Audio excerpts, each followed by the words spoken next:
권미란의 인사이드아웃 산업을 알면 수익이 보인다. 오늘도 책 이벤트가 있습니다. 여러분들 많이 참여를 해주시면, 이 인터뷰에 함께 참여를 해주시면 저희가 책 선물 보내드리는 시간 마련하겠습니다. 오늘 주인공은 성균관대학교 금융투자학회 스타 전찬우 학회장입니다. 안녕하세요. 네, 안녕하세요. 반갑습니다. 학회장님 반갑습니다. 대학생이시죠? 네, 맞습니다. 네, 20대. 네. 이 스타라는 성균관대학교의 금융투자학회 학회장을 모시고 오늘 어떤 주제로 이야기를 할지 화면으로 보시죠. 실전 투자 업종 분석 2024년 8대 핵심 업종에 집중하라. 먼저 성균관대학교 금융투자학회가 어떤 곳인지 학회 소개를 해주시고요. 또 본인 소개도 해주시죠. 저희는 일단 그 스타라는 학회인데요. 그게 STAR이 우리가 뜻하는 어떤 지향점에 대한 약자입니다. 그래서 저희가 성균관 트레이더스 앤 리서처스의 약자로 이제 뭐 트레이더나 아니면 리서치 쪽으로 진출하고 싶어 하는 이런 학회원들의 이제 열망을 담았다고 봐주시면 될 것 같고요.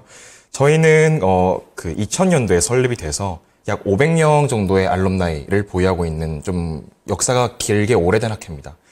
저희는 리서치 보고서를 작성하거나 이런 보고서를 작성 후에 보고서를 통한 세미나 그리고 펀드 운용까지 저희가 총괄을 하는 학회고요. 저희는 2000년도에 이제 박영규 교수님을 통해서 설립이 됐고 네. 지금까지 뭐 KEYSS라는 대회라든지 아니면 DB금융투자에 수취하는 DB갭스라는 대회라든지 여러 대회에서 좀 입상을 하고 있는 그런 학회라고 봐주시면 될 것 같습니다. 저는 그 47기 학회장을 맡고 있고요. 뭐 한 5년 정도의 투자 경력에 개인 이제 블로그나 이런 SNS를 통해서 뭐 투자 방식도 기록을 하고 이렇게 공부를 열심히 해나가고 있습니다. 네. 처음 주식 투자에 관심을 가지신 게 그러면 언제부터이신가요? 제가 연도로 말씀을 드리면 그 2020년도 정도부터 관심은 가지기를 시작을 했는데요. 근데 그때부터 투자를 진행을 해왔었고 정말 본격적으로 좀 관심을 가지게 된 거는 또 학회 활동을 많이 시작을 하게 되면서 그리고 뭐 자격증 공부나 이런 걸 하기 시작을 하면서 그렇게 됐던 것 같습니다. 네. 와, 진짜 이 학업도 있는데 이걸 병행하기가 쉽지 않거든요. 근데 저희 같은 경우도 예전에 제가 진행자지만 이런 분석 리포트를 저희도 내본 적이 있습니다. 근데 그때 저도 경험이 있기 때문에 이 리포트 분석을 낸다는 것 자체가 얼마나 어려운 일인지 어렵잖아요. 그렇죠? 그쵸. 예, 그것도 알고 그리고 여기에 펀드까지 운용을 한다고 하니까 굉장히 체계성이 있는 학회라는 생각이 듭니다. 예, 학교에서 그동안 리포트를 발간을 해왔다고 하는데 펀드도 있으시니까요. 성과가 어떻게 나왔을지 궁금합니다. 저희가 거의 1년 정도를 세봤어요. 1년에 몇 개 정도 나오는지. 저희가 거의 1년에 100개 정도 레포트를 내더라고요. 네. 그런데 사실 뭐 그 각각의 종목의 수익률을 따지기는 조금 어려운 감이 없지 않아 있지만 저희가 작성했던 보고서, 저희가 작성했던 종목들을 통해서 펀드를 운영하고 그 펀드 수익률을 봤을 때 지금 지수 정도는 비트를 하는 것 같긴 합니다. 최근 수익률을 봤을 때는. 근데 요새 시장이 또 시장이니만큼 저희 매니저도 좀 이제 어려워하는 그런 상황이어서 저희도 열심히 공부를 통해서 계속해서 발전해 나가려고 노력을 하고 있습니다. 네. 이 학회가 정말 많은 상을 수상한 학회입니다. 그래서 그 학회에서 수상한 상들을 쭉 적어 놓으셨더라고요. 근데 제가 다 언급하기도 숨찰 정도로 KEYSS 리서치 대회, 또 CFA 인터내셔널 리서치 챌린지, 또 한국투자증권 키스 챌린지, 리서치 아름 투자 분석 보고서, KOTC 시장 기업 분석 보고서 대회, 이런 여러 대회에 참가를 하셔서 수상을 많이 하셨어요. 국내 대학 동아리 가운데 최고 수준이라고 볼 수 있을 것 같다는 생각이 들었거든요. 어떤 성적이 가장 좋은지 자랑할 만한 성적 궁금하고요. 이런 학계반의 분석 노하우가 있으신지 말씀해 주시죠. 솔직히 말씀드려서 저희 학회원들이 지금까지 달성해왔던 어떤 업적들 중에 이거는 진짜 어떤 성적이다라고 특정한 어떤 성과들을 꼽기는 조금 어려울 것 같습니다만 네. 저희가 대표적으로는 최근에는 23년, 그러니까 작년 저희가 상하반기에 그 KEYSS 대회라고 그 그 리서치 보고서를 작성하고 그 리서치 보고서를 통해서 어떤 세미나를 진행을 해서 애널리스트 분들이나 펀드 매니저 분들이 평가를 해주시는 대회가 있는데 그 대회에서 작년에 상하반기 모두 우승을 차지를 했었고요. 그리고 최근에 아까 말씀 주셨던 대회들뿐만이 아니라 이 타임폴리오 자산운용에서 모의 투자 대회를 또 진행을 하는 게 있는데 여기 자산운용 유명한 곳이잖아요. 네네 맞습니다. 예. 네, 그런데 이제 저희가 그 최초 네. 1회 모의 투자 대회에서 이제 우승자 등을 배출을 또 했었고요. 네. 그래서 그런 방식이 어떻게 이렇게 성과가 좀 나오냐라고 생각을 해봤을 때는 좀 분석 방식을 이제 획일화하지 않는 펀더멘탈 분석 중심의 리서치 활동을 하는 게 제 생각엔 가장 핵심인 것 같습니다. 네. 네. 펀더멘털 분석을 하면 획일화 될 것 같은데 그렇지 않군요. 일단 사실 펀더멘탈 분석이라고 해도 참고하는 데이터들은 좀 비슷할 수가 있겠지만 저희가 정말 다양한 학회원들 그리고 교수님들 정말 다양한 시각이 어우러져서 활동을 하는 그런 학회이기 때문에 뭔가 획일화된다는 생각을 갖기는 조금 어려운 것 같아요. 네. 스타학회 선배님들이 쟁쟁하시다고 들었습니다. 우리가 알만한 분이 계실까요? 솔직히 저희가 다 말씀을 당연히 드리고 싶은데 이제 또 제가 모든 분을 말씀을 드릴 수 없다 보니까 그러면 좀 서운해 하시는 분들도 있으실 수 있잖아요. 네. 그래서 그냥 간단하게만 말씀드리면 요새 연말에 또 베스트 애널리스트 이런 거 시상을 또 하는데 그 베스트 애널리스트에 뽑히는 분들도 많이 계시고요. 네, 그리고 유명한 펀드 매니저 분들이시라든지 아니면 저희 자문사 대표, 운용사 대표님들도 계셔서 좀 다양한 쪽으로 많이 진출을 해 계신 것 같습니다. 네, 쟁쟁하시네요. 정말 이 이름에 걸맞게 트레이더스 앤 리서처스 여기에 맞게 정말 분석하시는 분들도 계시고 자산운용사 대표님도 계시고 펀드 매니저 등 이렇게 금융 쪽으로 진출하는 선배들이 직속 선배들이 있는 그런 학회입니다. 실전 투자 업종 분석이라는 책이 나오게 된 계기가 있다고 하더라고요. 어떤 방식으로 집필을 하셨나요?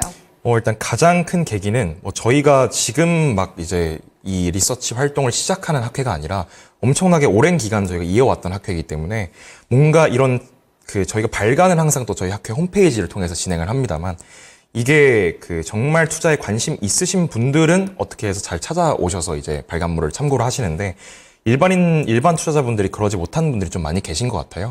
네, 그래서 저희 지도 교수님, 박영규 교수님과 저희 어떤 학회 또 출판사분들은 이렇게 잘 얘기가 돼가지고 저희가 지금까지 공부해왔던 그리고 저희가 23년에 작성을 했던 24년 전망 이런 것들을 책으로 집필할 수 있는 기회가 생겼거든요. 네, 그래서 이거를 저희가 지금까지 분석을 해왔던 거를 조금 더 깔끔하게 그리고 일반 독자분, 일반 투자자분들이 이를 확인 참고해 주셔야 빛을 발할 수 있다고 생각을 하기 때문에 이런 부분들이 저희가 작년 하반기에 24년 전망을 저희가 자체적으로 해서 그거를 어떻게 일반 투자자분들과 독자분들한테 더 가깝게 다가갈 수 있을까를 좀 중점적으로 생각을 했던 것 같습니다. 네. 20대 그 대학생들 그리고 교수님이 함께한 그런 분석 자료입니다.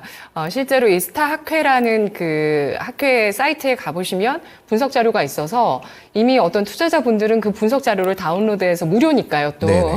다운로드해서 참고하시는 분들도 이미 많은 학회라고 저는 들었거든요. 이게 이제 책으로 출간이 됐다, 올해 전망을 했다라는 부분이 의미가 있을 것 같습니다. 그리고 여기에 또 하나의 특별한 접근법이 있었는데요. 20대 분들이 접근했다는 것도 특별하다고 저는 생각을 해요. G세대시잖아요. 젠지 세대. 제가 표면적으로 봤을 때는 그렇게 보이지는 않지만 나이가 그러다 보니까 어쩔 수가 없네요. 그런 어떤 20대 시각으로 어떤 종목들이 유망한 종목이라고 생각을 하시는지 저도 궁금해서 학회 그 홈페이지를 찾아가 봤었고 이번 책에서는 실제 투자를 할 때 매년 이 증시에 있는 모든 업종을 분석할 필요가 없다고 보고 있습니다. 그러면서 항상 그 해에는 주도하는 몇 가지, 3-4가지 업종이 있기 때문에 한 8가지 정도의 후보군 핵심 업종만 분석을 해도 그의 투자를 잘할 수 있다. 이런 관점으로 접근을 하셨더라고요. 8대 핵심 업종은 어떻게 나온 건가요? 사실 저희가 원래는 또 좀 많았습니다, 후보군들이. 근데 이제 저희도 많은 내용을 다 작성을 한 후에 조금 더 이게 진짜 24년에 올 수 있을까? 아니면 24년에 정말 이게 관심을 많이 받아서 투자자분들의 어떤 수급이 어쨌든 몰려야 되는 거잖아요. 이런 부분이 주목을 받을 수 있을까를 생각을 하면서 좀 쳐낸 그런 산업들도 몇 개가 있고요. 네. 네, 그래서 저희는 학회다 보니까 정말 수많은 산업과 수많은 종목들을 1년 동안 작성을 합니다. 그래서 이런 대표적인 산업들과 어떤 종목들을 좀 교수님과 저희 학회원들이 생각을 하기에 가장 유망하다고 생각되는 산업은 어떤 게 있을까? 그리고 교수님은 또 몇십 년간 한국 증시 그리고 글로벌 증시에 참여하신 분이고 네. 저희 학회원들도 학회 활동 기간 동안 항상 탑다운으로 또 분석을 진행을 하다 보니까 산업 전망 그리고 산업 분석을 하는 데는 어느 정도 강점이 있다고 생각을 하거든요. 그래서 이런 의견들이 조금 저희가 의견을 나누고 의견을 통합하고 이런 과정을 거친 것 같고요. 그리고 책의 목적은 또 그거라고 봐주시면 될 것 같습니다. 특정 종목이나 특정 산업에만 집중해라 이게 아니라 정말 다양한 산업이 있고 우리나라에 정말 다양한 종목이 있고 사실 주가 상승률로만 봤을 때는 산업이라고 보기 어려운 그런 종목들도 있잖아요. 산업이 네. 형성되었다고 보기 그렇죠. 어려운 종목들도. 테마죠. 네, 맞습니다. 네. 근데 이게 어떤 산업들, 그러니까 정말 다양한 그 모든 것들을 볼 수가 없으니까 조금 이제 어떤 주도를 형성할 수 있는 그런 것들에 집중을 한번 해보자라는 그런 측면에서 좀 비즈니스 모델이나 올해의 산업 흐름에 어떤 게 좀 적합할지를 좀 분석을 해서 나온 결과물이라고 봐주시면 될 것 같습니다. 네. 그 8대 핵심 업종에 대해서 제가 언급을 드리자면, 진짜 아쉽게도 빠진 섹터가 있을 것 같아요. 예. 네네. 여기서 저도, 이건 왜 없지라는 생각이 드는 업종도 있긴 했는데, 정말 그 많은 재고 끝에 나온 8가지 sek터는 바로 인공지능, 반도체, 자율주행, ESS. 이게 의외였어요. 근데 중요하긴 합니다. 정말 중요한 네, ESS, 그리고 화장품, 미용, 의료기기, 제약바이오, 보험, 우주항공 이렇게 8가지 업종이 들어가 있었어요. 네, 맞습니다. 근데 아쉽게도 빠진 업종은 뭘지, 저는 왜 배터리는 없을까? 사실 저희가 네. 배터리를 지금 와서 언급하기에는 좀 늦은 감이 없지 않아 또 있고요. 너무 많이 올랐다는 말씀이시죠. 그래서 사실 네. 저희가 ESS를 조금 그런 측면에서 접근한 것도 있습니다. 이제 배터리가 한번 작년에 받았기 때문에 올해는 과연 어떤 게 그 연장선상에서 주목을 받을 수 있을지 그런 측면에서 조금 분석을 해봤던 것 같습니다. 예. 이 8가지 업종을 저희가 오늘 다 보기는 어려울 것 같고요. 그 중에서 2가지 업종 정도 꼽아보고 분석을 해보도록 하겠습니다.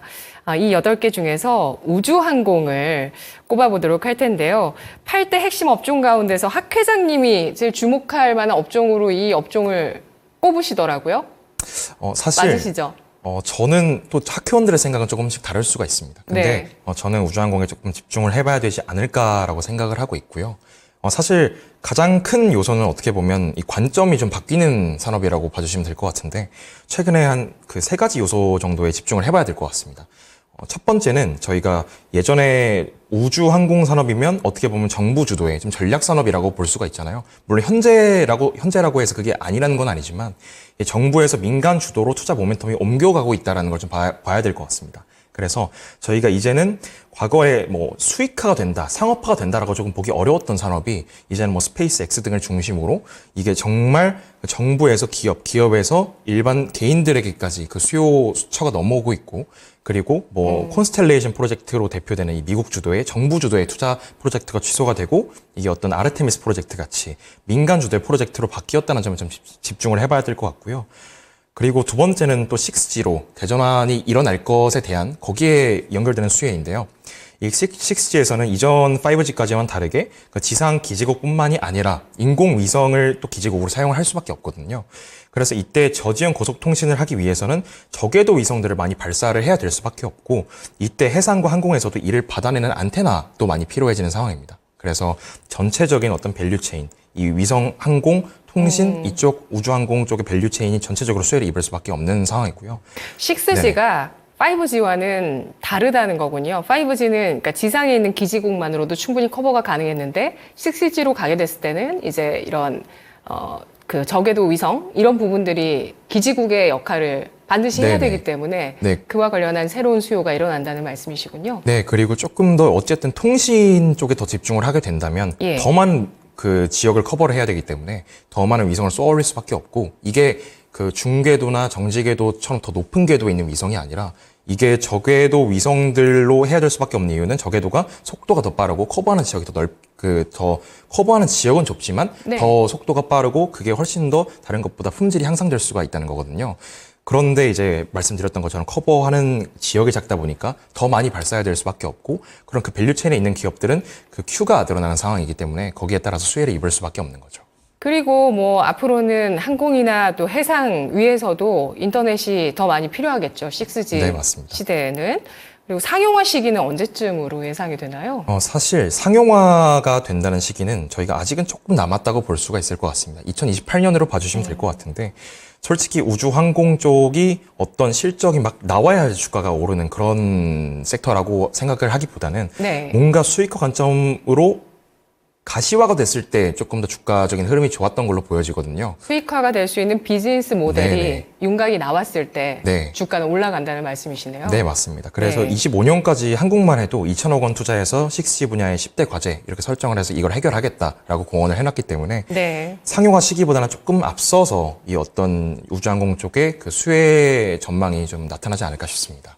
이재용 회장도 6G 얘기를 했거든요. 네, 맞습니다. 네, 이재용 회장이 이 신성장 동력으로 6G 혁신에 속도를 내야 된다라는 얘기를 이제 사법 리스크를 해소하고 나서 이야기를 했던 만큼 시장에서도 관련한 또 모멘텀 기대감들이 있었는데요. 이게 또 우주항공과 연관이 된다는 것도 확인할 수 있고요. 또 마지막 모멘텀은 어떤 건가요? 사실 마지막 모멘텀은 이제 일반 투자자분들이 조금 양적으로 질적으로 분석하기 어려운 모멘텀일 수 있는데요. 네. 방산 쪽 모멘텀이죠.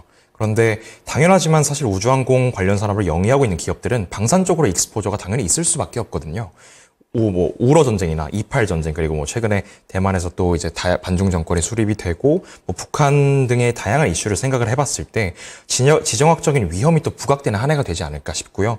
이럴 때 우주항공 분야의 국방 관련 연구나 생산 활동이 주목받을 것으로 보이고, 특히 뭐 최근에 뭐 수운법이나 이런 국회 쪽의 법안 처리 이슈가 좀 있긴 하지만 이거는 그 정말 큰 흐름으로 봤을 때 단기적인 노이즈라고 생각을 하거든요. 네, 그래서 저희가 방산 쪽 모멘텀까지 집중을 할 필요가 있고, 이 세 가지 요소들을 고려를 해봐도 저희가 올 한 해 굵직굵직한 국내외 이벤트들, 뭐 아르테미스 프로젝트라든지 아니면 국내 우주항공청 설립 네. 모멘텀이라든지 예. 네, 이렇게 다양한 이벤트랑 엮이면서 또 스페이스X IPO 모멘텀도 계속 나올 것으로 보여지고요. 올해 상장. 올해 상장한다고 보기는 좀 어렵습니다. 왜냐하면 예. 뭐 언제 특정한 시기에 상장할 거다라고 공언을 하진 않았지만, 이게 어쨌든 IPO 이슈를 계속해서 이게 모멘텀을 받을 수밖에 없다고 생각을 하기 때문에, 그런 측면에서 위 세 가지 요소들을 계속해서 다양한 또 굵직굵직한 이벤트들이 좀 뒷받침을 해주지 않을까, 네, 그렇게 기대를 하고 있습니다. 네, 8대 핵심 업종 가운데 우주 항공을 주목해서 봐야 되는 세 가지 이유를 꼽아 주셨네요. 첫 번째로는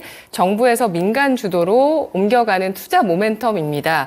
여기서 조금만 더 얘기를 해보면, 첫 번째 얘기를 조금만 더 해보면, 처음에는 이제 국가 주도의 사업이었다가 민간 주도로 이 산업이 이제 이동을 했고, 그리고 개인 쪽의 수요가 늘어나는 건 어떤 부분인지 조금만 더 설명해 주시죠.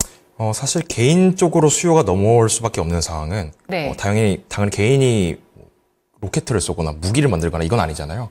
그러다 보니까 개인이 이 위성통신 쪽에서 개인이 소비할 수 있는 어떤 그런 서비스들은 주로 통신이죠. 네, 근데 이게 아까 말씀드렸듯이 또 6G랑 또 연관이 되는 거고, 이게 그 스페이스 X들의 어떤 엄청나게 많은 이 상업 위성들로도 연결이 되는 건데요. 결국에 이런 위성 통신 프로그램들을 원래는 국가, 그 다음엔 기업, 이제는 정말 개인이 그걸 소비를 하는 상황으로 왔기 때문에 이제 그런 측면에 좀 집중을 해봐야 된다는 그런 말로 이해를 해주시면 될 것 같습니다. 네. 따라서 우주항공을 봐야 되는 첫 번째 이유는 투자 모멘텀이었고요. 민간까지도 참여하는 투자. 그리고 두 번째로는 아까 개인 쪽의 수요가 넘어온다고 보셨던 이 6G로의 대전환. 그리고 마지막으로는 방산 모멘텀.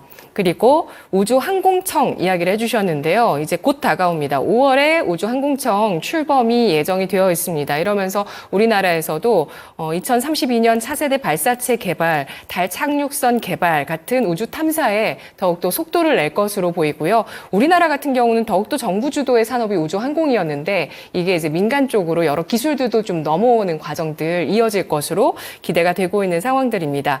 다음으로 주목할 업종은 인공지능을 꼽아주셨어요. 그 이유와 또 탑픽을 선정했을 때 고려 요소까지 좀 확인하겠습니다. 내용을 봤더니 탑픽은 상장사들이 아니더라고요. 비상장사를 보시더라고요. 의도적으로 좀 본 게 있는데요. 예. 사실 생성형 AI가 작년이라고 하긴 좀 그렇죠. 어떻게 보면 21년, 22년 이때부터 22년 말에 특히 GPT가 출시가 되면서 그때부터 조금 주도 산업과 주도 섹터를 형성했다고 보는 게 맞을 것 같은데, 사실 저희가 22년에 그게 출시된 이후로 정말 다양한 어떻게 보면 모델들이 존재를 하죠. 뭐 라마도 나왔고, GPT만 봐도 3에서 3.5, 이제 4까지 출시가 됐고, GPT-5가 올해 공개가 예상이 또 되고요.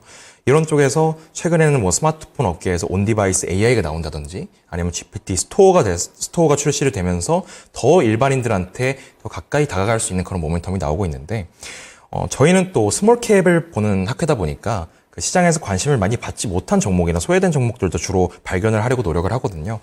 그런데 AI 같은 경우에는 솔직히 말씀드려서 반도체부터 시작해서 이 정말 개별 뭐 한컴이나 이런 소프트웨어까지 시세를 모두 다 받았다고 생각이 됩니다. 네. 네, 그래서 상장 시장에서의 뭔가를 지금 당장 이게 탑픽이다라고 꼽기에는 조금 어려운 감이 없지 않아 있죠. 아, 초기 시세를 극도로 선호하시네요. 그렇다기보다는 그것도 맞는 말씀입니다만, 네. 최근에 22년, 23년, 지금 그리고 24년 초까지의 이 흐름을 봤을 때 AI 쪽에서의 뭔가 상장 시장에서 이거 하나에 집중해라라고 말하기 조금 어려운 감이 있다고 보여지고요. 그런 측면에서 저희가 비상장 쪽의 기업들을 꼽은 이유는 비상장은 어떻게 보면 상장 쪽 그 산업들보다는 조금 더 수익화 관점에서보다 조금 더 생생한 로우한 약간 그런 쪽의 기술들이 많이 있다고 보여지거든요. 그래서 이게 다듬어져서 나중에 수익화가 되는 그런 관점으로 넘어올 수밖에 없기 때문에 또 생성형 AI는 아까 말씀드렸던 우주항공이나 아니 다른 산업들과는 또 다르게 이 수익화 관점보다는 조금 더 기술 발전에 집중을 해봐야 될 것 같아요. 네, 그래서 비상장 쪽에 집중하는 거는 이 상장 시장에서의 나타나지 않았던 이 기술들을 조금 일찍 비상장 시장에서 먼저 공부해볼 필요가 있지 않을까 이런 생각으로 봐주시면 될 것 같습니다. 기술을 보는 안목이 너무 중요하잖아요. 맞습니다. 기술에 대한 이해도가 필요한데 성균관 대학교에서 이런 기술을 알아볼 수 있는 안목을 갖출 수 있는 학과가 있습니까?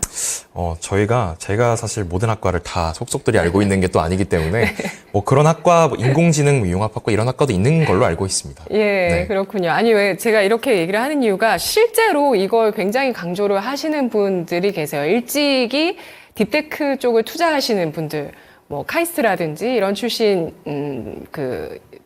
대표님들, 이런 분들이 우리는 기술을 보는 눈이 있기 때문에 정말 잘 투자를 하고 있다. 이렇게 얘기를 하시는 퓨처플레이라든지 이런 기업들이 있거든요. 그래서 정말 어려운 일일 것 같아요. 인공지능이라는 것이 여러 가지 기술이 지금 나오고 있고 하는 과정에서 앞으로 수익화가 될 수 있을 만한 기술을 찾는다는 게 정말 쉽지 않겠죠? 맞습니다. 정말 어떻습니까? 쉽지 않은 일이고 네. 그렇다 보니까 저희가 AI 쪽에서는 상장 시장의 플레이어를 건드리기가 조금 어려웠던 감이 없지 않아 있습니다. 기술 중심의 산업이기 때문에. 예. 네, 그래서 조금 더 AI 측면에서는 더 미래를 보고 공부를 할 필요가 좀 있을 것 같아 보여지고요. 그런 측면에서 저희가 보다 근본적인 좀 AI 솔루션을 만들어낼 수 있는 기업들에 집중할 필요가 존재하고 이런 이유 때문에 AI는 저희가 특별하게 좀 비상장 기업들을 또 제시를 해드린 거고 AI 측면에서는 지금 당장 어떤 게 앞으로의 시세를 받을까 이거보다는 조금 더 24년 전체적인 전망을 놓고 봤을 때 어떤 기술들이 앞으로 추가적으로 수익화 관점으로 변모를 할 수 있을까에 대해서 조금 더 집중해 볼 필요가 있지 않을까 싶습니다. 네. 그렇군요.